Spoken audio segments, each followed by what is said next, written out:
All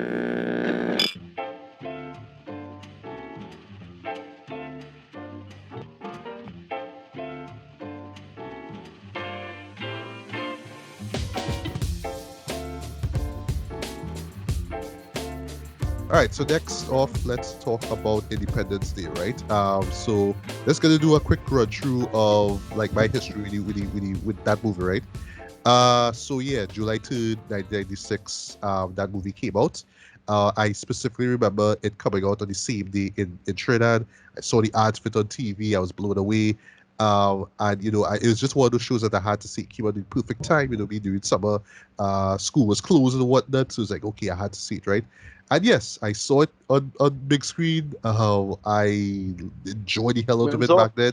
In Windsor, yes, that's Windsor. where I saw it though. Just how the crowd reacted to it though, just seeing this on a big screen, and especially with the fact that we're talking about these gargantuan alien ships, which I've never seen before in my life, right? Now, I will admit, yes, I have grown up on, the alien invasion sci-fi films, right? So, there was like War of the Worlds, right? The TV show, there was V, right? If you remember, Kids Axie Press, right? So yeah, I was familiar with that kind of stuff, but I never saw a movie where it was like, oh, it's like these big 15-mile, alien ships and doing that stuff there. But also what sold it for me now was Will Smith. Because yeah, what I mean, Yep. as I said in my review of the Freshman to Bel Air reunion, I grew up on the Freshman to Bel Air TV show, right? So this was actually in the same year when the show wrapped up, right? So a year before that, Bad Boys came out. I was like, all right, well, it makes sense, him being a primetime actor, you know what I mean? And you have Martin Lawrence, who was also big in the dance. So them in the movie, it makes sense. Okay, cool, right? But when Independence Day dropped, it's like, wait, this different though. Like this feeling totally different. You're like this is like him, not just in some sort of like shoot 'em up film, but no, in like a legit big blockbuster movie, right? And it worked, right? And it made him king of the summer. And from there, what I mean, there was the following year there was Men in Black, right? Which admittedly I don't love. I'm not in love with the show. I mean, it is one of my favorite Will Smith shows by now, right? Maybe my mind will change when I see it next year for its anniversary, right? But at that point, I was like, yeah, Will Smith reached. Because not only did he have Yep. Men in Black now, he had one of my favorite albums of all time, and I stand by this, Big Willie Style. So yes, me, Will Smith was on top form in 1997 trend. And it's thanks to this movie here, Independence Day, right? Now, last thing I'll see now, so when I hear now that the sequel's coming up, right, Resurgence, literally 20 years from the release of this film here, I was excited, and there was this Yep. Blu-ray, this 4K Blu-ray release now. Well, it's in 4K. It's not like a 4K Ultra UHD, right? Of the first movie, I was like, yeah, I had to get, so I bought it. It had the theatrical and the extended version of the film, right? Which I actually watched the extended version in preparation for this review here. And then I was like, well, yeah, I have it though. But here's the problem though. Because I flat out hated Resurgence, and Yeah. that was like my pick for worst movie of 2016. It was so bafflingly awful. All these bad calls. Just bringing back characters like Vivica A. Fox and Judd Hirsch and giving them nothing to do.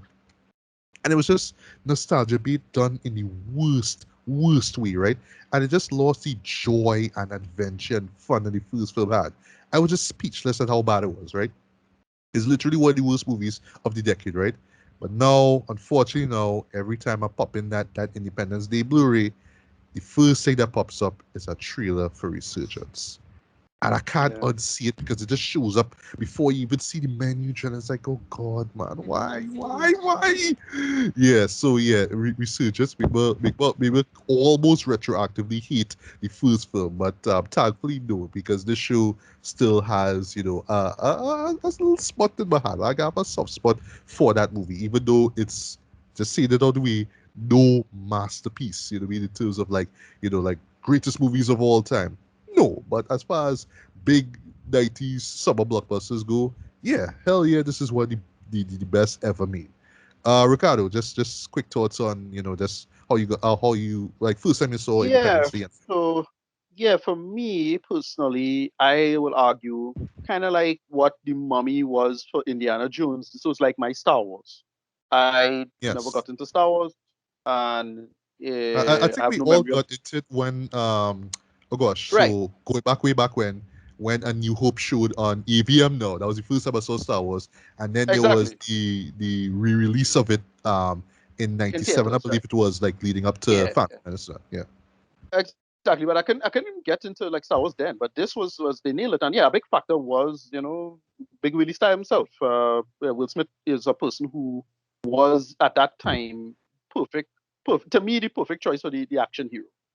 A lot of people, like a lot of critics at the time, hated it and say, "Oh, they expect this sitcom rapper," and rapper was in quotes and shorthand for a certain thing. Uh, anybody expect us to take this guy seriously, and so on, so on. And no, but like for a whole generation of kids growing up, in my case, no, he was the perfect choice, and they nailed it. Everything about this character works. He's a tough guy. He's funny. He, not an asshole in any way, not a brute, but he can still kick ass, and so on and so forth. And yeah, they nail a lot of good calls about this decision in terms of how to utilize archetypes in storytelling, because that's what this whole thing is: a bunch of archetypes and a very straightforward story and narrative, and it plays to the as broad, wide as possible storytelling, and then but it frames it in the context of the United States. It's surprisingly not a. It's a very what America should be in spirit, but not jingoistic at all. That's why it works so well. And yeah, I remember this movie sticking with me as a kid. Even though it's very goofy and very silly, it's very good. A great film. And yeah, this one is uh, brilliant in its own way. So I'll read it with. Go ahead. All right. Cece, your quick history with Independence Day. So, Independence Day is a weird film for me because it's I got into it much later, and I got into it in the context of exploring the filmography of its director, Roland Emmerich, who Yeah. is a complicated. Roland Emmerich is one of those, like, how in Terminator 2, James Cameron sets the groundwork for balancing kind of high emotion and melodrama with like spectacle and action. Roland Emmerich is one of the many filmmakers who picked up his baton, but Emmerich takes it so much harder. Like, Emmerich takes the melodrama and the emotions and, like Ricardo was saying, the archetypes and the like characters, and simplifies them even further, and then plays the emotions even like bigger, to the point where you have like, and you see this throughout his films. So in The Patriot, it's Mel Gibson riding a horse over a battlefield, carrying the American flag in slow motion. In Universal Soldier, it's this moment where like Dolph Lundgren is dealing with all these malfunctioning other soldier things and trying to put them in freezers and going, "On your feet, soldier!" Like, it's all these like played larger than life dramatic beats, and he contrasts them with huge action set pieces. And sometimes they work, and then sometimes they just absolutely do not. Like I said, Yeah. I enjoy Universal Soldier. I enjoy I enjoy Stargate quite a lot. I Mm. enjoy Our um, defense about it. and then I also Stargate is I enjoy it mainly as a Kurt Russell vehicle, but then you start getting into the more complicated implications of ancient aliens, and Yeah. it's a little weird. Well, I Emmerich is think we can all agree that nobody really likes Godzilla, right? no. No, no, the pa- no. and then the pa- and then the Patriot. Which I saw in cinema, by the way, and I Oh regret it to this day. God. Yeah, Yeah, yeah. there's something about. Okay, so we'll get into this later, but there's something about Roland Emmerich I want to talk about, but I think it really feeds into the filmmaking, especially this film in particular. You see it with his other films, but this film in particular, we'll get into that because something that's interesting about him, and it's really weird, but we'll talk about that. Anyway, All right, this put a pin in it. Just make sure to bring it up, yeah, right? I enjoy, like, the Patriot is one that's for me is a little weird because it feels like him trying to recapture the lightning in the bottle from this film of like capturing that like all American 4th of July movie with like its pure right. Americana-ness. And like, believe me, for those of you who don't live in the States, nothing quite captures the insanity of the 4th of July as the Patriot or Independence Day. Like, I'm talking nothing captures going into Walmart and seeing red, white, and blue Mountain Dew quite like going home afterwards and watching Independence Day on cable television. Like, it's that kind of like pure, Right. Those movies that like just sum up the spirits of the holidays that they're from. Like, Independence Day is like, you won't capture the sheer, because I feel like a lot of non-Americans don't always remember just how insane America. Like, literally today we had, I mean, the 4th is tomorrow at the time of this recording, but my fiance and I, we made a run to Walmart to just grab some things. And on the way, we have to pass this massive fireworks booth that's flying like huge American flags, but also these big red flags that just say TNT across them because it's selling fireworks. Right. It's a level of insanity. It's kind of like how Christmas brings out this certain like sentimentality that a good Christmas movie can balance. Independence Day captures that weird patriotic enthusiasm, and it manages to actually represent it. Like, there's some absolutely great moments in the movie, and we'll get into that when we get into the film, like, capture that spirit as well. But like, no, the Patriot, my problem with the Patriot is that it goes harder in that, to the point where it feels a little bit more schmaltzy. But Independence Day, I do still enjoy because it manages to like capture that spirit, and it captures that atmosphere and that like, yeah, aliens show up, we'll defeat them because America, but also the human race in general, the kind of thing, and it actually pulls it off really well, and I appreciate it, even though I do kind of have to be in the holiday mood to like sit back and enjoy it. Right. Which is sort of an issue with the movie, right? You kind of have to watch it when it's, that time of the year, right? It's like a Christmas movie, right? Yeah. All right. So, Tracy, quick memories of like, seeing the first movie. Seeing Independence Day. Well, I have to start off by disagreeing with you guys. I will legitimately watch that any time of the year, but literally any time of the year. But I am prepping my brain to see AMC or TNT or one of them tomorrow. Please go and play it. That's going to be a thing. For me, where Independence Day lands, I really love Independence Day. I have no problem really. Well, okay, I can't say I don't have any problem with Independence Day. It's just one of those movies that made me feel good. And then getting ready for this podcast, I went back and looked at the Super Bowl trailer for it, and the line. I did too. Yeah, it's still it's very, very effective. That's all you'll say. It really, because okay, like I'll just give a slight something here. When it comes to things like Super Bowl and general sports, I could care less. But from an advertiser perspective, and also just from nerd things, that the Super Bowl is one of those things where you sit down and you will get to see the best Mountain Dew ad and a 30-second trailer for some movie or some new TV show that is coming out. Heroes has done it, Civil War has done it for Marvel, Captain America Civil War. And there is that feeling that you get excited to see a trailer coming out on Super Bowl Sunday. So like going back now and watching that Super Bowl trailer with that line that says, "Enjoy the Super Bowl, it could be your last," right after the explosion, that is pure joy for me. It's a brilliant piece of marketing. It's a brilliant piece of line. And I think that actually worked out quite nicely for them. I can't remember the first time that I don't remember where I was the first time I saw it. It may have been AVM. I don't know for sure. But all I do know is looking at this. Sorry to stop you there. Little correction. Channel 2 and 13 showed it.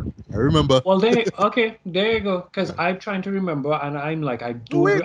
No, Skirk. I think it was TV6, It's either one of those two, but I would assume it was TV6 because they showed Fresh Prince, right? I could be wrong, but so yeah. I'll expect it to probably be TV6 because at that time it was the younger, fresher Station coming out in the 90s, that kind of vibe. Yeah. So Yeah, it's yeah. possible there. But everything, like there's so much in that movie that I quite enjoyed. You know, I always look at like even the idea of Will being paired with Jeff Goldblum, and Jeff Goldblum is what, and Jeff Goldblum is daddy. Jeff Goldblum is that kind of life. So seeing him back then, you know, watching him in that, and then going back and maybe watching like The Fly or something like that, that it's one of those kinds of vibes for me. All in all, this remains one of the movies that I absolutely enjoy. And Matthew, I think you forgot one of Will Smith's brilliant performances after Men in Black. Don't forget Wild Wild West. That Oh, exceedingly brilliant oh uh, yeah. Oh yeah. Yeah. decision that he made, you know, to My star God. in that.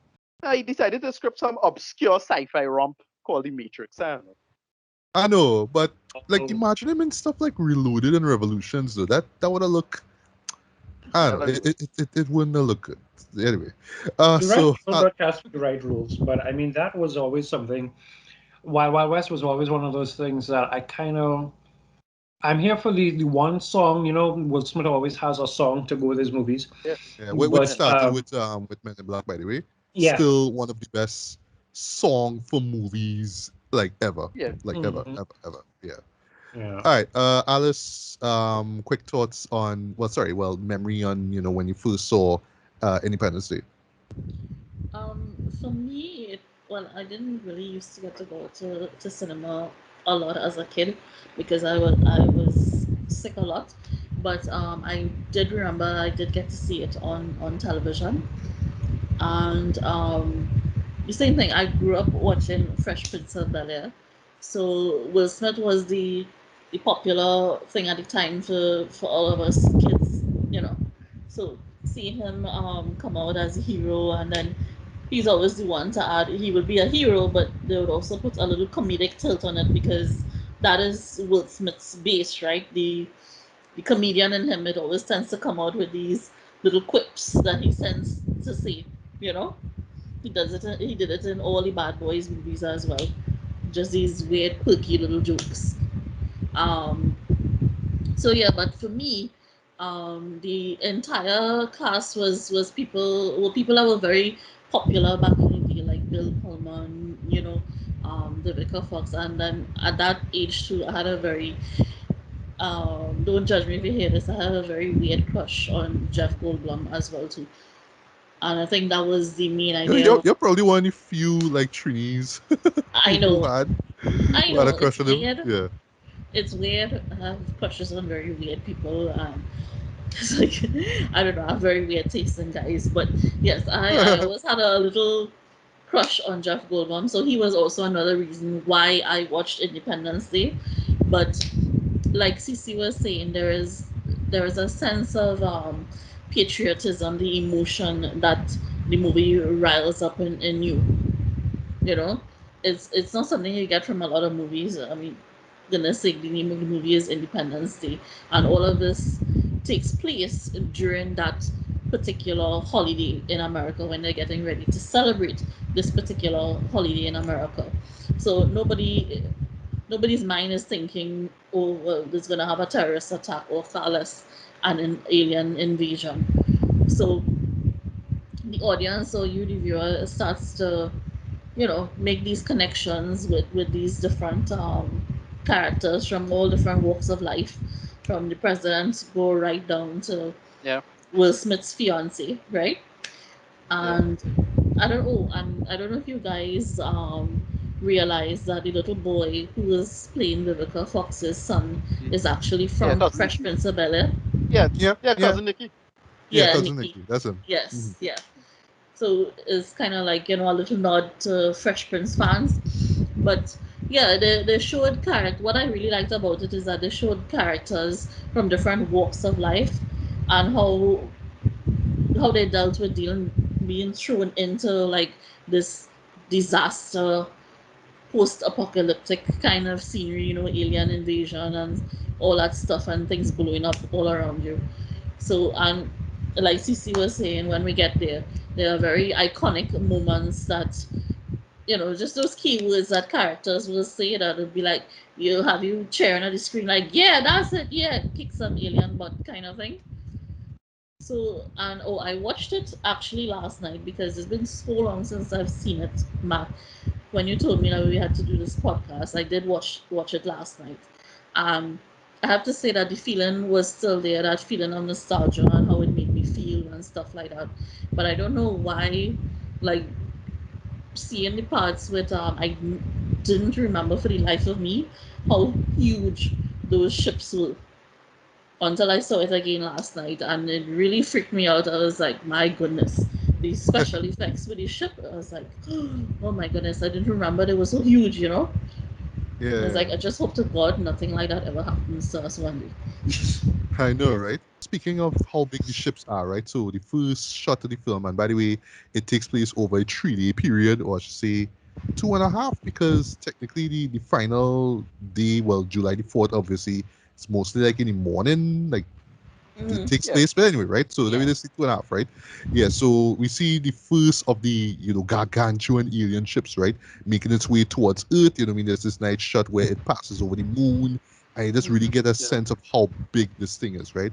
And by the way, I mean, points to David Arnold for the score for this, though. The score for this is so goddamn amazing, Tread. It's very 90s John Williams inspired, where there's a lot of horns and there's a lot of kind of vibe to it, but it fits the movie perfectly, right? Mm-hmm. Uh, we introduced to Bill Pullman, who plays President Whitmore, and I like how like President. this, Yeah, Bill Clinton. yeah, or yeah, Badoops, right, yeah, and He plays the Bill Clinton we wish we got. oh yeah, Yeah, yeah, right. Yeah. yeah, definitely. I like how in this little TV interview they established that he's this Gulf War pilot, right? And apparently Yeah. he's not suited for the role of president, right? The Secretary of Defense tells him that there's this like flying object coming in, right? We also introduced to the First Lady. Her name is Marilyn, played by Mary McDonnell. I haven't seen her in a Yeah. film in ages. And we also are introduced to the communications director, Constance Spanner, right? Played by Margaret Cullen, right? Who is the ex-wife of the next person who comes in now. That will be my boy Jeff Goldblum, who plays David Levinson, right? He is this literal cable repairman. And there's a great moment where he's introduced now and he's playing chess with his dad, Julius, who's played by Judd Hirsch. Um, Yeah. and just for the moment to see David Dredd, the man is so like awesome and likable. Dredd is about like the man like literally riding his bike into work, like literally through the office and all that kind of stuff. It's so dope, right? Yeah. And then we meet his colleague, or I should say assistant now, Marty Gilbert, played by Harvey Fierstein, and of course he Firefight. David, Happy Fires. David. His voice is so iconic. Yeah, I Happy know, Fires. but Yeah. yeah. Um, just the way how he talks in that show, boy, is like I know they kind of play it off for last though, but it kind of adds a sort of weird charm to it as well. Like he adds a lot of charm to that film, and to be honest, right? So basically, like the signals they are being all screwed up, and of course, well, David, well, they actually established early on that David is like this super smart nerd guy who just knows every single thing and Actually, figures he's an everything out. ex-scientist. I think he was like MIT. MIT, right? Yeah, they Yes. said that. MIT. Yeah. Yeah, Yeah. but the man like so ridiculously intelligent in the show, but like he just like 10 steps ahead of everybody, right? So you Mm-hmm. realize, oh, there's some sort of code embedded in this signal, and we want to know what it is, right? We realize that there's a sort of a time-based thing, so it's like a countdown Yeah. going on, right? Right. We're then introduced to Russell, who is played by Randy Quaid, long time I've seen in a show. He's this washed up former fighter pilot. He makes his living doing crop dusting, right? And we learn that actually he was abducted by aliens 10 years ago. Some of the townsfolk make fun of him because of that now, and he has this kind of rough relationship with his stepson, Miguel, yeah, who, by the way, is a bad actor. Sorry. Like every time Yeah. he tries to do a Yeah, he dramatic is. performance, it's just Yeah. like, dude, you just look like a wannabe Keanu Reeves shit. It's like Yeah. it's the wrong feel, idiot. Like, bruh, like, come on, right? But there are a few moments near the end, I would say, where it's like, all right, all right, he bringing it in, but that's why he's Right. not really seeing much, right? But whatever, right? In retrospect, But he kind of reminds me of the son from Seventh Heaven, but I can't remember who the eldest son from what's up, Seventh Heaven, guy? but I can't Won't remember. lie. I actually shocked to say it, but I used to watch Seventh Heaven. It was Yeah, on TV. same. 8 o'clock in the night on Same. Sundays. I used to watch it. Mhm. So, Yeah, me but too. for the life of me, I forget who the boy, the older boy is. Mhm. And I think Yeah, his name because is Barry everybody knows what? Jessica Biel, yeah, she's the only person remember from the show Jessica Biel, right? But yeah, everybody else Gabrielle is like, Union, whatever. she wasn't that. Yes. She really? Yes, Okay, Gabrielle well, Union. shit. Like, I really need to rewatch that show. I swear, I No, you didn't do. know. Okay, now I know, right? One thing I like about the Russell character though is that it brings up the aerial aspect of the movie, where it's about the joy of flying and all that kind of stuff. So, like his team, he has a team in it, is one of the most emotionally moving pieces of music I've ever heard in my life because it's so triumphant and just so joyous though. But then when you know what happened to him near the end though, it has just hit you so hard. But you know what I mean? And I won't lie though, Russell is one of my favorite characters in the movie, and I'll tell you all why later on, right? So we learn afterwards that the ship that we saw at the actual beginning was the mothership, right? Because afterwards we just see apparently 3 dozen more of these like disc-shaped ships, right? And they all kind of like um move in strategic points around the world, right? And then, Major cities. Yeah. yeah, major cities, and of course people losing their mind, right? Another person I forgot was in the show though, Robert Loggia. I think it's Loggia or Right. Logia. He's Robert General Loggia, yeah. William Gray. Yeah, it's like, what, you in this too? I forget this.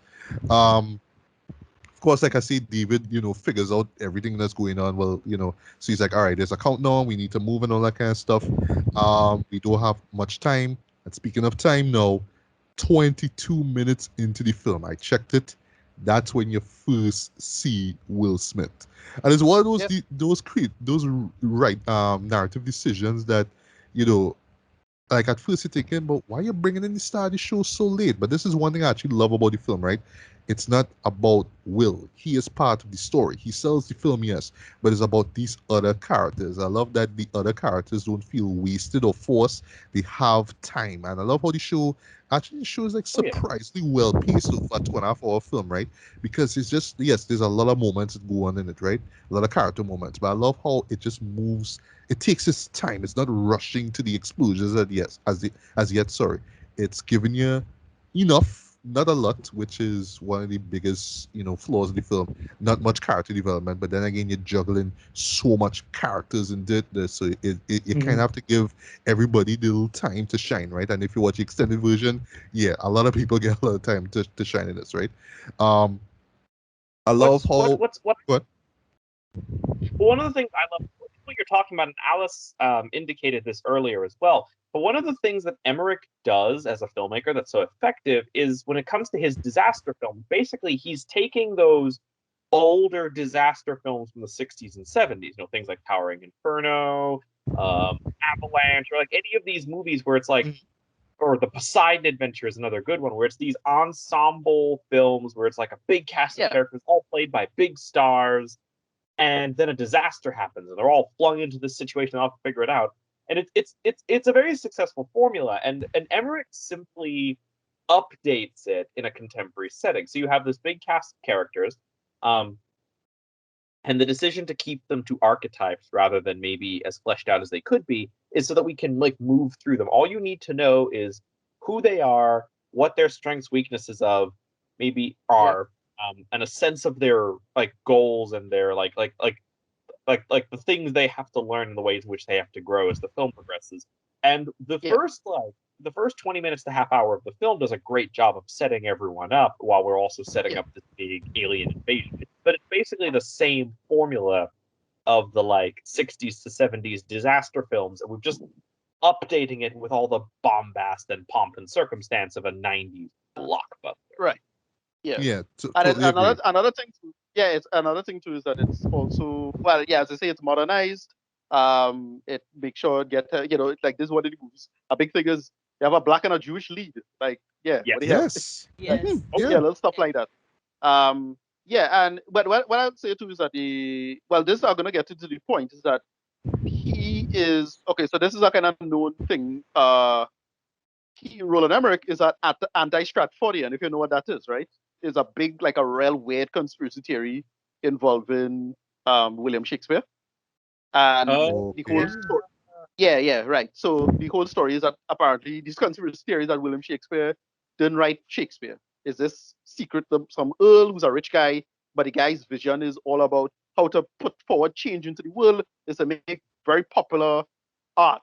And that's why Shakespeare wasn't catered to the elites, but it was catered to the masses. And that's why Independence Day is the way it is because it's weird. It's meant for the masses to elicit change. But the one thing about this film that I find strange is that it's, even though it's it's on the surface very American, it's very international, right? Yeah, It it is. Very the much so. president outright, the president himself outright says that we're not going to remember Independence Day as an American holiday. That's kind of interesting, right? That's a really interesting take on the matter. And how I mean, even though the movie kind of undermines it ever so often, it's like, that's interesting. And, well, the running joke about Roland Emmerich is that he's Michael Bay's liberal cousin, right? That's all of his all of his I know. films, all of Really? his films all of his films does that as the big payoff in the film, right? If you check, especially 2012 and Day After Tomorrow have this kind of ironic end to it, right? In 2000, Right. Day After Tomorrow, Day After Tomorrow, everybody has to go to Mexico to save themselves. What's that about, right? And then 2012 finale, the only part of the world that survives and humanity has to flourish and restart civilization. Guess where? One place that makes sense and could only work, Africa. Wow, big surprise. I that's why I appreciate this film because it's surprisingly progressive for its time. Little thing about what did I just get last point about Randy Quaid's character. The children aren't white. You notice that? But Yeah. he's The kid is Hispanic, no, yeah, Miguel, Yeah. right? Yeah. exactly. Well, I don't think Miguel is his son, but the other two kids might be his son. I think. No, But Miguel is his stepson. Stepson, actually. steps Yeah. right, The last exactly. one, the little But one, was his real son. right. What was But second? the thing is, what was interesting is that they don't mention the mother. It's just a matter of fact thing. But this character is the stereotype archetype for what a redneck is, right? Right. Except for the reasons, which is interesting. Little things like that. Well, it's Yeah. Yeah. That's cool though. That's cool. I never really thought about that though. Wow, right? Speaking for what you said, Alice, about not remembering. Oh, sorry, being reminded of how big these ships are. Yeah. There's a fantastic montage. I shouldn't really call it montage, but just a sequence basically where we just seeing this how everybody's scrambling and wondering what's going on though, and then the ships finally enter the atmosphere though. And there's Yeah. one way you Yeah. see it over the Golden Gate Bridge and the music, how it Yeah. swells though. It Uh-huh. just brings chills down my spine. It was just such Yep. a great moment, right? And it's Yeah. how The it first act. all builds though, you know what I mean? And when that Yeah. reveal hit, boom, it's like, oh shit. And watching it Yeah. like, 20 years, sorry, 25 years from now though, it's still a very Still impactful. holds You up feel very that fear, like, oh Yeah. my god, shit just get real, you know what I mean? Mm-hmm. The moment with Will was great as well, where he come out and thinking, oh, you know what I mean, the neighbor's leaving because some quakes. You Right. can't Right. handle no quakes. Yeah. I know Yeah. he picks up the Yeah. paper, he just looks left. Yeah. And He Yeah. then sees right. the neighbor's moving, looks to your right, and then he looks forward and he just sees this big It, ship. Love that. Yeah, they use a thing shot. What do you call it? What's called that shot? Dolly zoom or something like that. Yeah, yes, the Dolly Yeah, Zoom. Almost yeah, similar to, well, I can tell it was kind of penal tribute to his Jaws. He just didn't do a little the bit. Yeah, slow in, zoom in, but whatever, right? Um, Back at at David's place now, at David's workplace, sorry. So, him being the know-it-all that he is, figure out, oh, it's like chess, right? And haha, because he was playing chess earlier today, right? Yeah, you put your pieces, and then you make your move, and then checkmate, right? And then Marty does the famous, oh my God, I gotta call my Yeah. brother, I better call my housekeeper, I gotta call my lawyer. He Forget my could. lawyer. Forget him. Such iconic God. moment. Yeah. I mean, the, Yeah, go the on, go on. Yes, sir. gay coding, the gay coding in that character. yeah. If it wasn't I mean, it's Harvey 90, Fire. if it Yeah, wasn't it's Harvey Fire. and if like Roland Emmerich himself was not a gay man, I would be so much more I'd be so much more critical, but I'm like, all right, okay, fine. Yeah, I solidarity, man, I get you. Yeah, I know, It but also it's just I guess it's because of his voice. That's why Oh God, I he's always played loved for That's his what voice. makes laughs, it right? so That's the funny, problem. Is the oh yeah, no, voice. he's funny. He is a Yeah. funny. He was in Mrs. Doubtfire, wasn't he? Yes. He Yeah. was. Yeah. He Yes. was. Yeah, that was the does- first time I actually saw him in anything actually. Mm-hmm. Yeah, he Right? does So a ton of voice acting. He's a famous like theater guy. I mean, that's what Yeah, he is. okay. That's how we first seen him. I mean, come on. Yeah. yeah. So I forgot to mention that well, Will plays Captain Steve Miller, right? He's Hiller. a marine, Hiller. sorry, Hiller, right? He's a marine Hiller, pilot. He's with this squadron called the Black Knights. One of his friends is I didn't even know he was in this movie too. Harry Connick Jr., who's like Yeah, the yeah, annoying right. guy. I mean, is like what they do, there's a moment where they about well, this is like after the first day where they're about to attack, and it's like, all right, well, we have to have our cigars and like the way the fat lady sings, and you have to have your victory dance, and I got mine right here, or whatever it is that he says, you know what I mean? But yeah, so back to the whole drama now. I just love how the show just slowly builds, like, oh, they're gonna attack, right? And it gets to the point now where David, as I said before, his ex-wife works at the White House now. So him and his dad basically have to go there and basically tell her that, yeah, you know what I mean, we had to evacuate because they're gonna attack, right? It's funny though, and we learn later on actually that Steve's girlfriend, Jasmine actually is an exotic dancer, right? And we always make the joke that, okay, well, you working in this while have all these spaceships hovering over here. But anyway, right? You see her son there, like we say, he's played by Ross Bagley. I forgot Boomer the dog. Like Boomer is there, like Hey, popular Boomer's character. a whole champ, Yeah, Boomer is a champ. he is a charm, you know what I mean? Yeah, so basically now the plan is that, well, they're trying to get to the base where it's this base, sorry, called El Toro, where Steve works there. So they're trying to get there for safety, right? And then we get to one of the best sequences in the movie, the first attack thread. So Yeah. I mean, yeah, a lot of people died in this, but my God, it looks so awesome. I love, like, with Jasmine's friend, for example, who goes up on this building with Yeah. this Yeah. this car this poster, like, Yeah. welcome to Earth, right?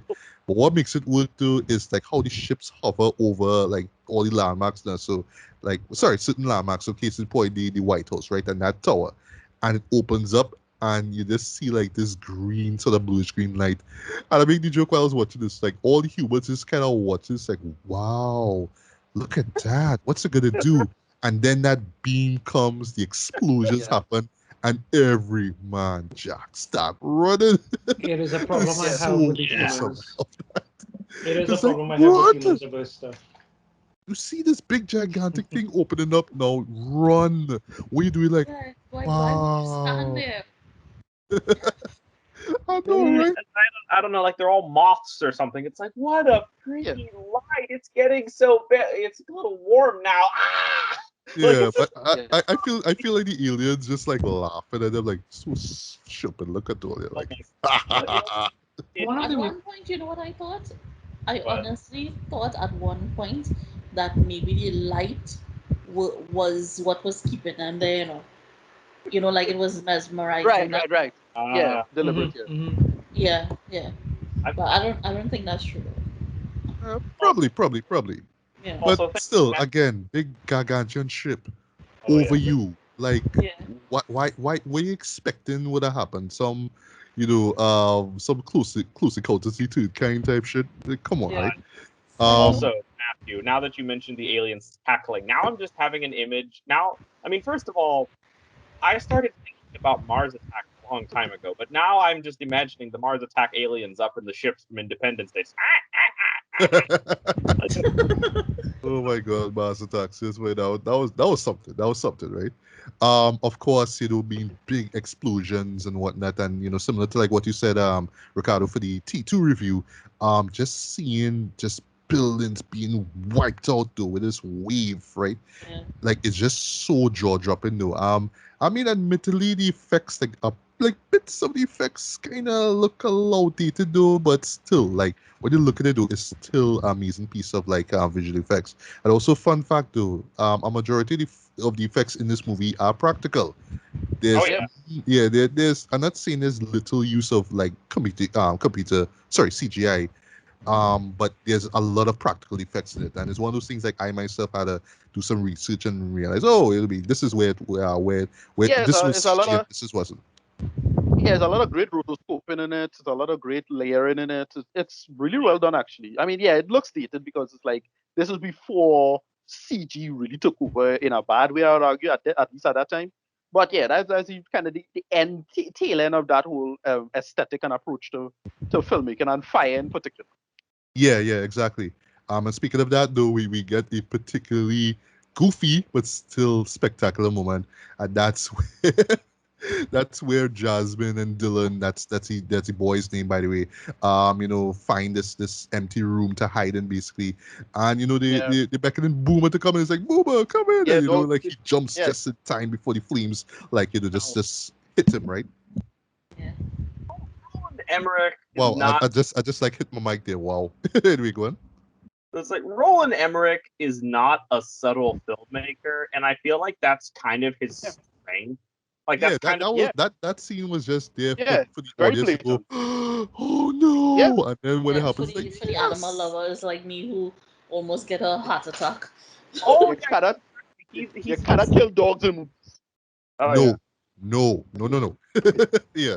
So Like the what? whole like no, I'm like yeah, it's like the whole thing is designed for a theater full of people, and then like the big flames coming, it's like hurry over and like you can almost see Emmerich rubbing his hands together as the whole theater is like no, not the dog, and then the dog just makes Yeah, it, and everyone's laughing, and he's like yes, like that's just it's yeah. designed It's to do it's that. Oh, yeah, it's very brilliant universal appeal. This film Mhm. does that really well. Like I always make that joke, and it's something I absolutely hate, in film circles and film culture, and well, right now, film Twitter in particular. This whole insulting, the mainstream appeal to something, right? You see it a lot with the MCU critiques, right? And it's like, no, I make the argument is that look, you could criticize the Big Mac, but you can't make one. Sorry. This yes, this requires a lot of skill and timing and whatnot. Not even though I don't like him all that much as a filmmaker, but Michael Bay is brilliant at that as well, right? But Mm. Roland Emmerich is excellent at that. And this to me was his, the apex of his career, at least within American Hollywood cinema. Mhm. Him appealing to international broad stroke. Everybody had all the butts in the seats have to go in to enjoy this. And yeah, it is a silly movie in many ways, but it really works in that sense. Yeah, it does, it does. So now we get to July 3rd, right? So day two, right? Yeah, So amidst the death and destruction and whatnot, basically Steve and the rest of the Black Knights squadron now, are sent out to attack the alien ship that's in Los Angeles in particular, right? And they, like I said before, they bring up the whole like the cigar after the victory, the whole victory dance, all that stuff, right? And every time I see that, I always remember a specific line from the Timeless. Yes, I said it. Getting jiggy with it. Cigar, right from Cuba. I just bite it. It's for the look. I don't right. like it. Because if you look at it, if you look at him through the show when he has a cigar, you never see him like literally puff on it. Yeah, He always have it like in his mouth or in his hand, but he's never like puffing on it, right? I'll bring that up a little bit, right? So we get another one of my favorite scenes in the movie. That will be the counter attack, right? So this is where they incorporate the dog fights in the movie though, and I felt like the music really mirrors like John Williams's work on Star Wars, particularly on New Hope, right? I know just those shots of them going attacking the ship is very much like the attack of the Death Star, right, from that movie, right? And right. then it reaches the point where a majority of the Black Knights are wiped out. So it's just Steve and Jimmy, and then they reach the canyon. And I'll never forget though, like like seeing the first episode of Falcon and the Winter Soldier, that opening action sequence. Yeah, I was like, It's yeah, this is legit just like recycled. legit recycled from yeah. Independence And Day then though. but I was always thinking of this movie, what do you call it, Captain Marvel, right? Captain Marvel Oh as a yes, sequence. yeah. That's how I think. Yeah, 1969 Mm. sequence. Yeah. That Captain is Marvel did that too. Yeah. the canyon for Yeah, shots. like the canyon for these shots. But I won't Yeah. lie though, it is one of my favorite scenes in the movie because Yeah. it's just so exhilarating though. It's just so fun. It's just summer blockbuster goodness. You just sit down with your popcorn in hand and you just take it away. It's escapist joy just seeing this dogfight Yeah. play out, right? Don't mind Jimmy dies like an idiot because it's like, no, you're not supposed to go up this high and no, I can't breathe and whatnot. He dies, right? Oh, a little fun fact, right? So before this is like leading up to the first attack that they do, right? Where the black knights fire the missiles, right? So the president now is basically telling them, and there's a joke, kind of like this hidden joke in the movie, fire at will. So it's like, fire at will, fire at will, fire at will. It's like, well, like Will Smith did this. It's almost like he's saying, hey, Yeah. fire at Will Smith, right? it's one of those blinking and missing moments, but it's funny, right? Right. In the process, El Toro is completely wiped out, though. And Steve actually manages to take down one of these small alien ships, right? So this leads to another one of my favorite scenes in the movie where Steve has to remove the parachute, and he's like, this is like where Will just get a chance to shine, right? He's all pissed off. Is like, what does he say? That's what you get. Ah, ship all banged up. Yeah. Who's a man now? Huh? Who's a man, right? Yeah. And then there's so something that you kind of forget in this movie, right? So he opens the hatch to the ship, right? Yeah. And you see the alien look like this big like head and whatnot.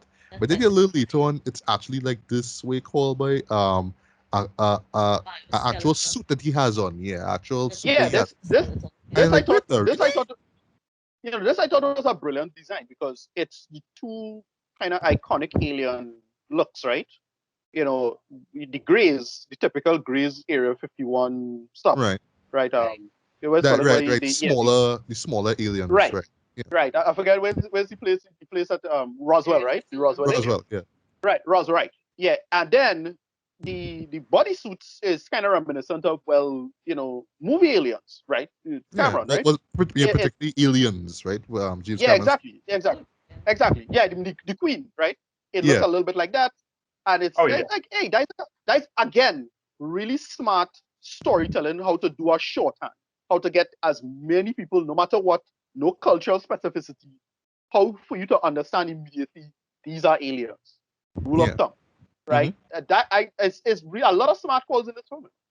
Yeah, it is, and like just those body types of those aliens. I mean, you've seen them, like they become part of like sci-fi, just the medium of sci-fi, right? But I will lie though, it's a goofy scene, but it still works for me. One punch in the face, Will just punches him. Yeah. Welcome to Earth. But Oh. again, because you realize, wait, there's a suit, so how he knock him out? But whatever, right? It's a summer Yeah, block. sure. It's a summer You just- blockbuster. Shut up, right? It's actually. Go ahead. Go ahead, Claude. Sorry. I was about to say it's actually Will Smith. Plot twist: it's actually Will Smith from Hancock, and that's like a. You know. Oh yeah, right. Yeah, Let me watch Hancock, right? Yeah. I just assume it's something that just can't handle like physical attacks. Like that is it. Like the suit is just designed to handle G forces, and that is it.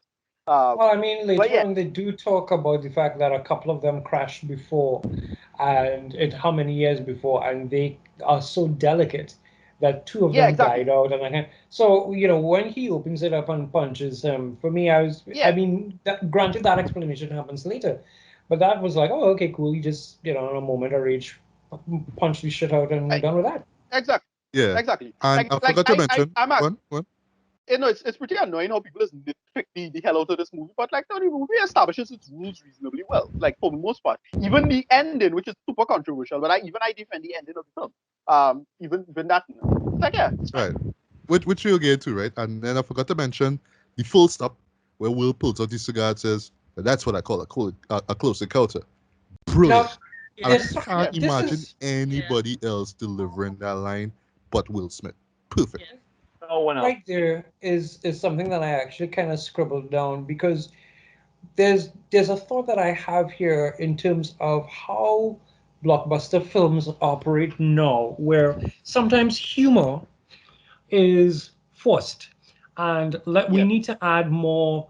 This is one of the things that I have as a problem that I have with Phase 2 moving forward with Marvel in terms of the idea of Phase 1 gave you humor that didn't feel contrived, and then as it started to become a thing, it became Skittles. And so when I look at Independence Day, you know that Will Smith has a background in comedy. He has proven that he knows how to handle comedy. But when you give him these lines, it doesn't feel over the top. It's one of those smirk kind of chuckle moments, and then you go on, and you get a lot of those during the film for both him and some of the other characters who are not inherently comedy based, but that still becomes a thing. It's not overpowering, and I feel like that's a problem that we have with some of the modern filmmaking blockbuster vibes. Yeah. So there's a little argument scene that occurs on Air Force Ones because by the way the president manages to escape. But one thing that I just kind of heated about they kind of say why it happened, but I just wish it didn't happen though, is that the first lady was not on the helicopter with her husband and daughter. So she just went. She was on another helicopter now, which got hit by the blast or whatnot. So she's like hurt now. But reluctantly, Jasmine ends up finding her now, and there's a little conversation where you talk about her son and what she'll do for him. Sorry. And if you look closely though, right, little Easter egg, right? He is playing with a King Ghidorah toy, and right next to Boomer is a Godzilla toy. It's like, okay, right. You try to lead to Godzilla. Okay, I see it, right? But the first lady is badly injured though, and that comes up again in a really, really like emotional scene, right? But yeah, in the argument in the in Air Force One involving David and the president and whatnot, they bring up the fact that Area 51 exists, but the thing is, and this is something a lot of people love to nitpick, is that the president never knew. But the Secretary of Defense come and say, yeah, it exists, right? And they actually head there, and then they realized basically that they had three aliens, basically a spaceship, Roswell and all that kind of stuff, which just so happens to be the same construct, same design of the same ships that attacking places and whatnot, right? And we are introduced to Dr. Oaken, who is played by the incomparable Brent Spiner, aka Data. So it's one of those things like the first time you see it, like honestly, first time I saw it, I didn't even know it was him. It's like the second, third time I was like, oh shit, that's him. What? Okay, what? Of course, Steve makes it there as well too because he knows about Area 51 as well too. There's like a pilgrimage that basically goes on, with Russell and the other like trailer park people basically. So yeah, everybody basically heads down there. It's just Jasmine isn't there because she's there, taking care of the first lady, right? But there's a moment now, basically like in the nighttime now, basically where Steve is just like, yo, I need to go and look for my wife, Dread. So, he actually asks a guy to use a chopper. He goes there and finds her. It's beautiful, right? But before that, though, we get, one of the terrifying moments in the movie now. And this is, two parts actually. So it starts off with, Oaken basically like dissecting the alien, right? The fresh one that will, punch, right? Yeah. And I could be wrong, but this is like for me, this was like the first time because this is before I ever saw John Carpenter's The Thing, right? This was the first time I ever saw like an alien dissection scene take place. Like the first time I ever see that where they cut along the head and rip it open, pull it open. Sorry, like that was the first time I ever saw that, right? And you think at that point, and when you see the smaller alien, right, you think, oh, that's the moment where you jump, right? But now, boy, when I saw it in cinema for the first time, the moment where people jump and I jumped too, was right after the alien itself that being dissected attacks the doctors, right? And it does this sort of like assume a psionic blast. I could be wrong. So so Oaken getting this headache while everybody else getting killed now. But it's this shot though where he slammed onto a window and you see this tentacle around his neck. That's when the audience jumped. That's when I jumped. It's like, oh shit. He didn't know it was going to be something slammed onto the window, the camera moving close. But he didn't know it was Oaken. He didn't know he had that tentacle around him, right? Oh, yeah. And he's using telepathy to speak to the humans because there's a moment where the president act like, can we have a peace between us? It's like, peace. No peace. You know what I mean? That basically just saying like, yo, I like we just want all humans to die basically, right? And then they shoot the alien and that's it. And then the president being who he is just like nuke them.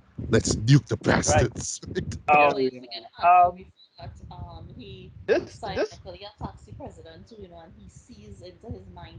He Oh sees it. yes, yes, right. yes. Yeah, he does the whole psionic thing, and that's how Yeah. the president was able to see. Oh, they're like locusts. They go to different worlds and consume the resources, and then move to the next world. So yeah, let's nuke the bastards. Yeah, no, there's another one of those. I don't know if it's by intention or just Roland Emmerich, just his own intuition, but using the thing that we consider the might of Western strength, the nuke, and having that be the reference point for power and response as the bad response.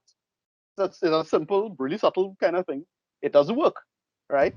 I actually Yeah, really because we like that. see it later on Yeah, actually. Well, because they yeah, do make an attempt. They do try to launch a yeah, nuclear missile, and no, yeah, it failed. It failed. yeah. That's not, yeah, exactly. one of the rewatching this movie, especially in the context of Roland Emmerich's body of work, and Ricardo flagged a couple of these others. Roland Emmerich has this strange fascination with conspiracy theories. Like I Right. don't Yeah. know how intentional. I mean, like with most filmmakers do. Like I'll say, 'cause, like a conspiracy theory, if you do it well, can actually make for a very interesting plot. But Yeah. he's done Ancient Aliens with Stargate. He's done the whole Shakespeare didn't write Shakespeare with Anonymous. He did Yeah. he did the like ancient civilizations that from Atlantis thing with 10,000 BC. And then when this Right. he managed to get both abductions and Area 51. And I'm like, dude, is are you trying to tell us something, or are you just really Yeah. interested in one subject? No, it's good. It's good narrative shorthand, to be honest. Like I actually don't mind a conspiracy theory once you put it on a theater screen or in a fiction book, right? It becomes troublesome when you have some asshole in the White House, saying that bullshit, right? That's Right. my thing about it. Exactly. And if you're a filmmaker and you're into conspiracy theories, fine.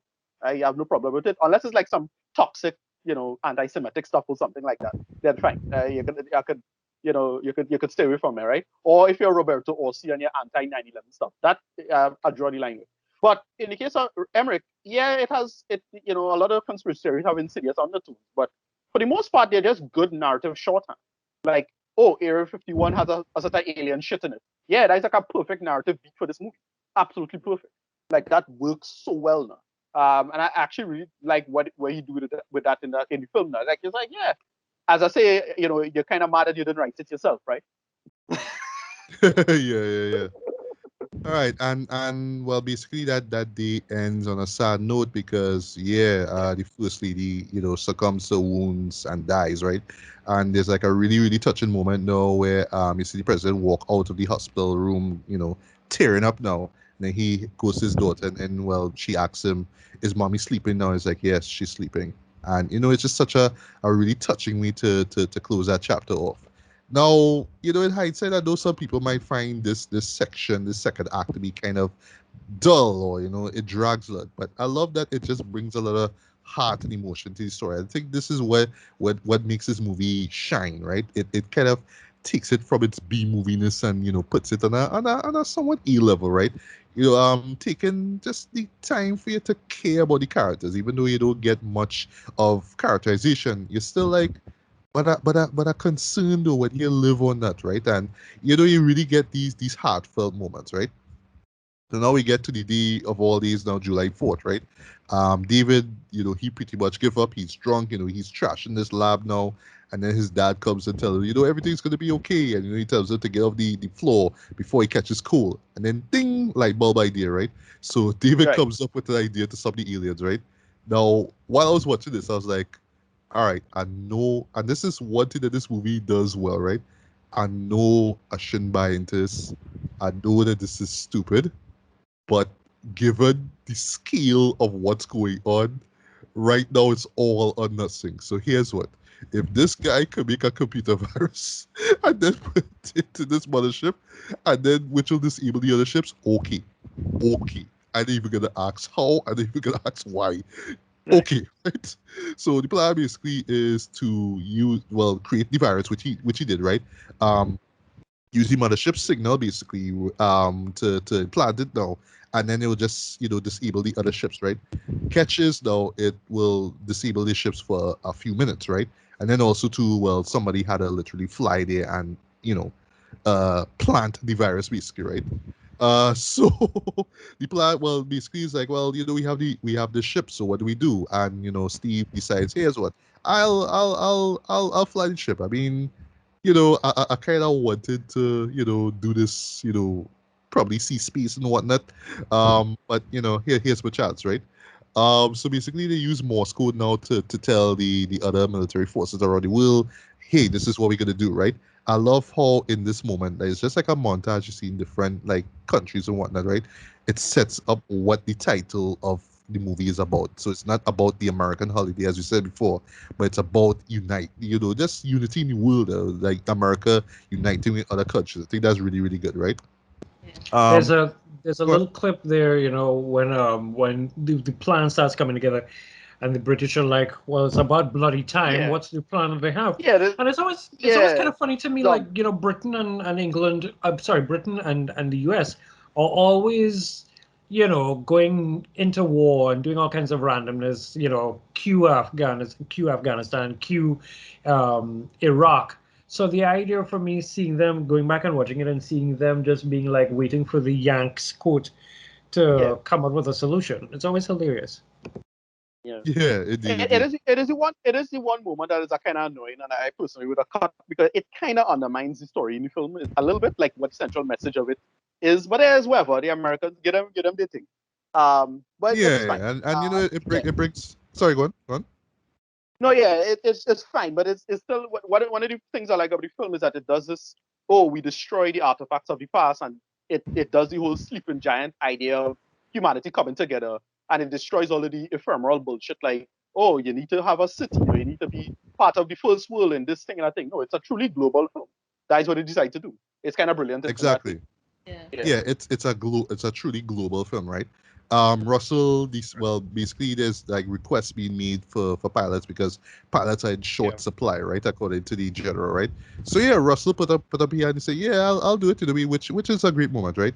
Also, Steve wisely marries Jasmine and it's like, oh, it's so cute, right? yeah, David is extra there, and they hold it hands like, oh, that's so cute as well, right? And then we have one of the greatest speeches of anything. Oh yeah. Um, and I just got really last part of it though, okay, just so epic. And this is where the president, just kind of riling everyone to go and attack the aliens, right? So, he says the 4th of July will no longer be known as an American holiday, but as the day when the world declared in one voice, we will not go quietly into the night. We will not vanish without a fight. We're going to live on. We're going to survive. Yeah. Today we celebrate our Independence Day. Yeah. yeah. Love that Oh yeah. sequence. It is so well delivered. It's one of those things you watch is like, a year before, there was a movie called Braveheart, and it was like, Yeah. they will take our lives, but they Yes. never take our freedom. It's like, I Yeah. imagine like the 90s was just all about big rousing speeches. Yes, Yeah. yeah, a But lot, yeah, a this lot. one totally works. So I love everything about it. Yeah. It Yeah, brings if chills it's down your one spine. memorable thing about this movie, it's that speech, right? Yeah. Definitely. I feel like there was a whole, like, for the 90s in particular, there was this whole like sub thing where, like, since everything was like huge and big, there was always like some kind of big rousing speech or whatever. It mostly died out. Recently, I quite love they were canceling the Apocalypse from Pacific Rim as like a good contender for like really great movies. It speaks to the film's kind of it kind of talks about the movie. It gets into the movie's kind of complicated legacy a little bit because one of the more unfortunate ways in which this film came back into popular culture in the last 4 years was when a certain political leader in the United States posted Uh this huh. speech posted this speech on his Twitter, except he superimposed his face over the president's in the film. Oh, jeez. Yeah. Oh God, he actually did that. Yeah, and because like here's the whole like because Independence Day inspires that kind of like I mean it is a very global film, but it does inspire in the U.S. It does inspire a very like um like it does require a certain type of patriotism. And the previous administration of America was very into that kind of patriotism and really tried to like corrupt and tap into it whenever they could. It ended up being there was kind of a badass subnote to it, because even though he did that and everyone was upset about it, the guy who plays the president in the film, I can't remember his name, but he then called him out. Bill Pullman. Yeah, Bill Pullman, called Trump out on social media and said that that's not what that speech is about, and told him to back off, because like that's not what that film is about. That's not what that speech is about, and he needed to like alone and stop trying to like basically ruin everything about like Americana. It's one of the things that makes this film a little bit. This film is a little bit easier to revisit now. Now that type of Americana isn't being weaponized and tapped into so frequently on the day. Right, exactly. Yeah. It's so much easier to revisit the film now, and you can just sit back and kind of enjoy that kind of thing. But there was a time when it left this weird taste in your mouth, because not globally, obviously, but like in the US in particular, when that kind of patriotism was being debated and being discussed, and it was like being tapped into all the time in like really ugly ways. But now that we hadn't gone quietly into the night, and now that we had defeated the evil, now it's a little easier to revisit this movie and look at moments like that speech and enjoy it again without any of the uglier connotations that it had for 4 years, and that kind of thing, which is what makes visiting it now really nice, if that makes sense. Yeah. Right. So, the president, because him being a combat pilot and all that, decides, he's headed up there as well, right? So, the pilots head off to try to, destroy the alien ship. Meanwhile, Steve and David fly out towards the mothership, right? Really, really cool, aerial moment, very Star Wars inspired and all that kind of stuff, right? They make their way into the belly of the mothership, so to speak now, and then he proceeds to upload the virus, right? So at the same time now, we actually see the aliens now, they prepared for another attack, right? The aerial attack, by the way, is just amazing to watch too, just great dogfight and all that kind of stuff. But there's a moment now where, they're running out of missiles, right? And Russell has one missile, but the problem is that there's a malfunction now causing the missile to jam, right? And then, boy, the man makes the ultimate sacrifice, right? So he's going kamikaze thread, right? And up the hatch where it opens up and you see the beam come out, right? And two things, right?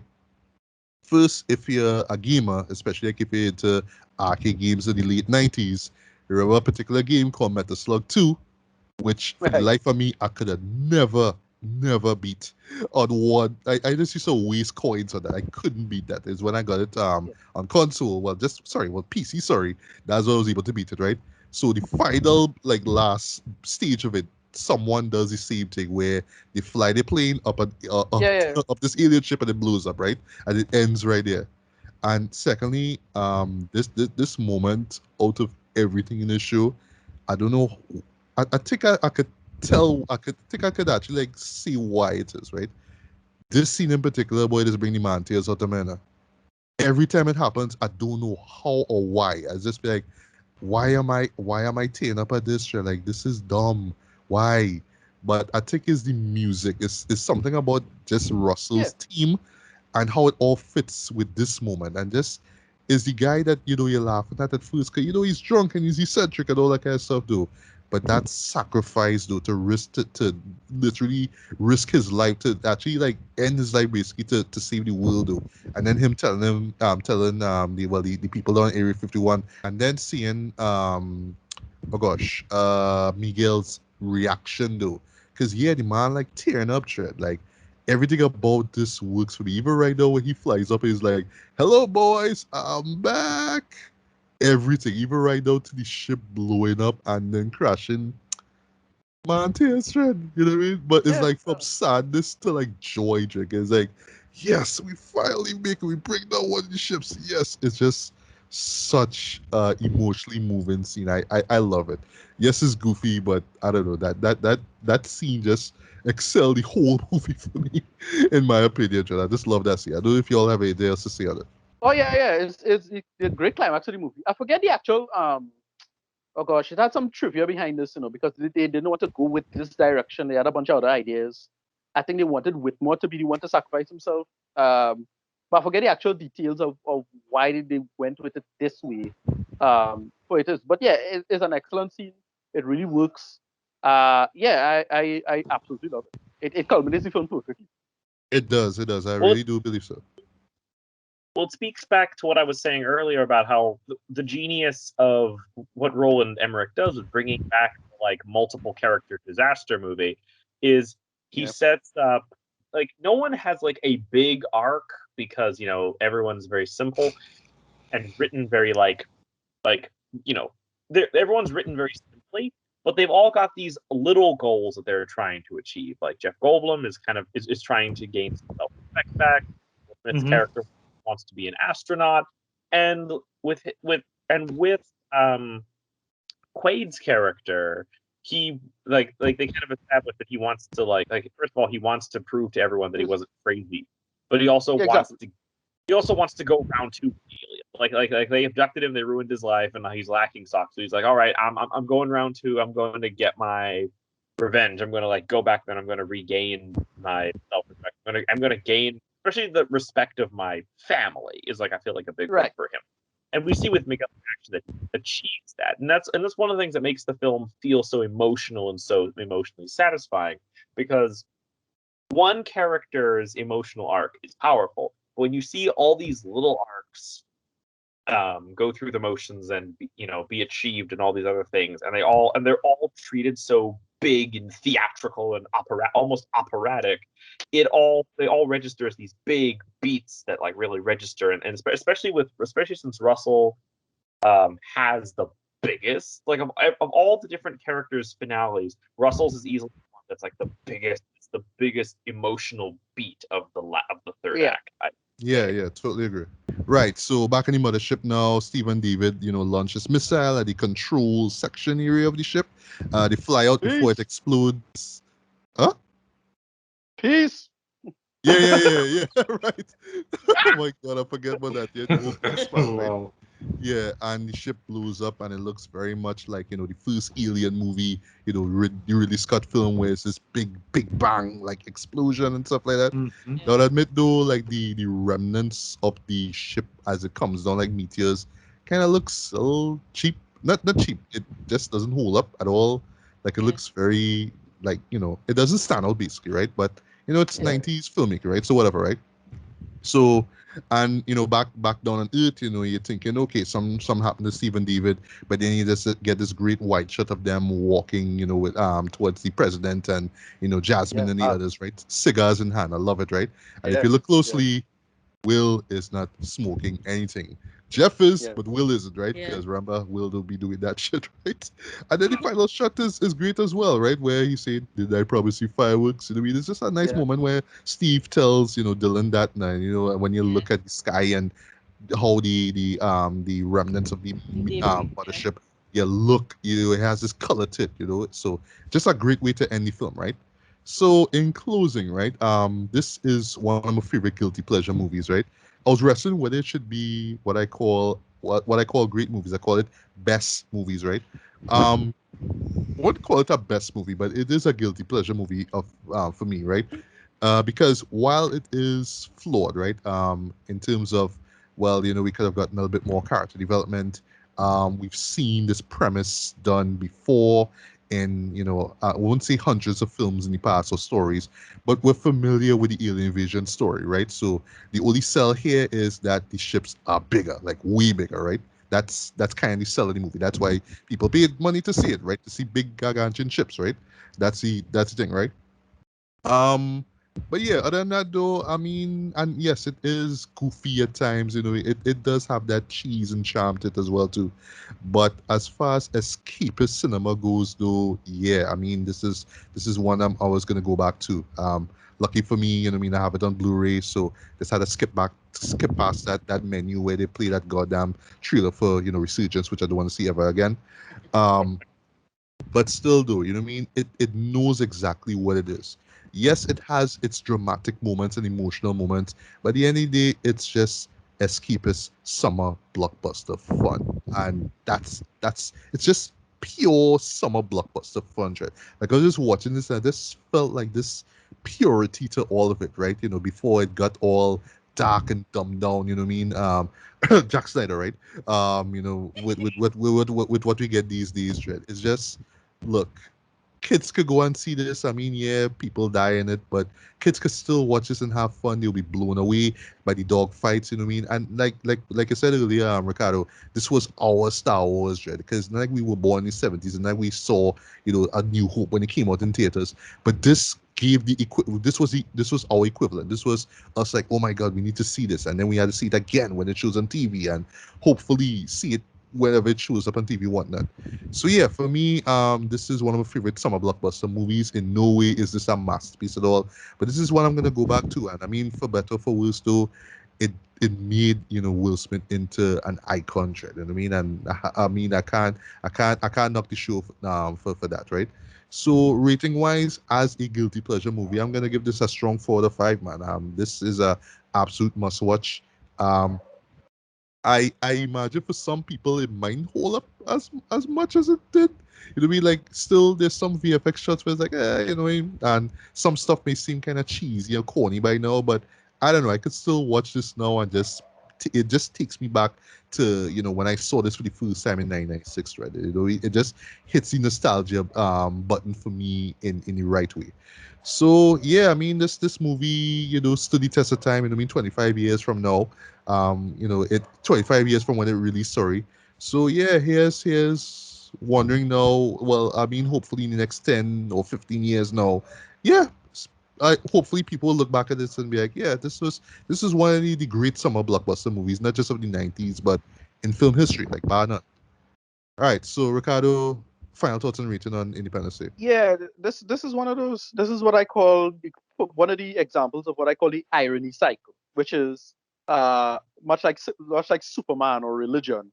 You loved it as a kid, you become super cynical and dismissive of it as a teenager, older teenager, and young adult, and then you kind of come back full circle and embrace it and appreciate it for what it was. It was a great pre 9/11, aesthetic storytelling, right? We didn't have 9/11 yet. People weren't cynical about the world. Very hopeful story. Very very internationalist, global story. Love it for that. Compared to Spielberg's War the World or something like that, where it's all about humanity uniting. Very very hopeful, very great. And I unironically like this movie now. Like it's not something that I you know s- you know you know roll my eyes at or anything like anymore. I don't worry about bullshit like, oh well, how come the viruses work? We have bullshit technology and them have advanced healing. Does not matter, right? It's good storytelling, right? And I really enjoy it for what it is. It's an unironically great film. I give it a 9 out of 10. It's a great film. It appeals to the masses. It's a Big Mac that most people can't make. Agreed. So, Tracy, final thoughts and rating. Um, Independence Day is still very near and dear to my heart. And especially like watching it again, like tomorrow when I go and sit down and watch it, and seeing some of the characters in there, like Mary McDonnell will forever be President Laura Rosalind from Battlestar Galactica. For real, eh? For That real. that's it. And then she's in Major Crimes too. But again, it's President Laura Rosalind. So I go back and I watch this thing. I agree with you guys. I cannot with Resurgence for varying reasons. But it felt like a disappointment 20 years later, to say the least. But Independence Day of itself continues to be a film that I absolutely enjoy watching, that I absolutely love sitting down and watching. Um, it's not The Martian, and it's not Interstellar. It's not that kind of vibe, but it is still for me something that I would actively queue up, whether it is on DVD or whether it is that it's there on DirecTV or whatever. So I would give it a 4 out of 5, and I'm legitimately looking forward tomorrow to see which of the TV stations are going to play it. Right. Okay. Alice, final thoughts and rating. Well, Independence Day for me is a film. It's all about patriotism, and that, like Ricardo was saying, that global coming together before the world really became cynical and everything was about terrorism and this and that and the other. It brings up a feeling that sadly I miss, seeing our world as a united front against a common enemy. Honestly, it's not something you're going to see in today's society because, as Ricardo rightly said, we are jaded and we are distrusting of each other as countries and of people in our own societies as well too. So it's a movie that kind of revives feelings in you for your neighbor, or your fellow man, or your fellow country, in terms of, like I said, defeating a common enemy. In terms of special effects, it holds up well for me. I'm not too much of an expert on the different types of special effects to make proper judgment and so on. Watching it again last night, it gave me a lot of nostalgic feelings and so on. Yes, there are a lot of issues with character development, but I think that's a given when you have so many characters that play such a major role and contribution, and they all converge into one point or another. So I'm gonna give it a 7 out of 10 for me. All right. And final thoughts and rating, CC. So like, I Independence Day is one of those films that like I definitely have to be in the mood for. Like on the one hand, there are things that I could sit here and talk about, and it's not a movie I'm always in the mood for watching. But on the other hand, while we were talking, I just kind of looked to see if I had a copy, and sure enough, I have the 2-disc 5-star box DVD collector's edition that I picked up from a Goodwill, and it includes the CD-ROM game Get Off My Planet. It's just like it's a remarkable movie. I mean, like I'm big on judging movies by what they try to achieve rather than what I think they should have done or the way I would have done it. And it's clear that Emmerich, love him or hate him, I mean, in his style, very like it's a very distinct style, and you kind of have, and there's not really much in between. You either vibe with it or you don't. There's a couple films of his that I don't know how anyone could vibe with them, but for most of his films, you either vibe with them or you don't. And it's clear that his goal is an emotionally satisfying film. Like before character, before maybe plot logic, before like, I don't know, making something that the internet can't nitpick apart. His goal is creating an emotionally satisfying, big, like it's not just big for like the spectacle and the visuals and the cast of characters and the stars. It's big for the emotion that's being played. Like it's this emotionally huge movie with all these big, huge emotional beats to it, like the dog just jumping free of the great big cloud of fire, or the pilot flying up into the alien spaceship and blowing it up as he cries out that he's back, and all this. Like it's a huge movie emotionally speaking, and it's an emotion. And if you go into it knowing that, and you judge it on the merits of, okay, this is what Roland Emmerich set out to do. He set out to create a big emotion, like an emotional epic with with huge operatic emotions. And does he succeed at that? Yes, he does. Now, the result is not something that I really feel like watching casually a lot of times. Like, it's not something I can just kind of put on because it's so big and at times somewhat ridiculous. And it doesn't quite have like some of the slightly more in-depth characters that maybe Stargate or Universal Soldier has, but it kind of fits in that middle area of Roland Emmerich for me, of something like 10,000 BC, before we start getting into the Roland Emmerich films that just kind of completely lose me, like The Patriot. So I give it a 8 out of 10, which for me is love it to bits, enjoy it. Definitely got some problems if I really stop and think about it, but as an emotionally fulfilling experience, it succeeds. So 8s. I Roadhouse is also another 8 out of 10 for me. Like that's the kind of company Independence Day keeps for me. It's 8 out of 10. A very strong 8 out of 10, and I'm very glad to see this movie has survived internet cynicism, and it has survived the Trump administration to still be a fun movie, rewatchable movie. Yeah, totally agree.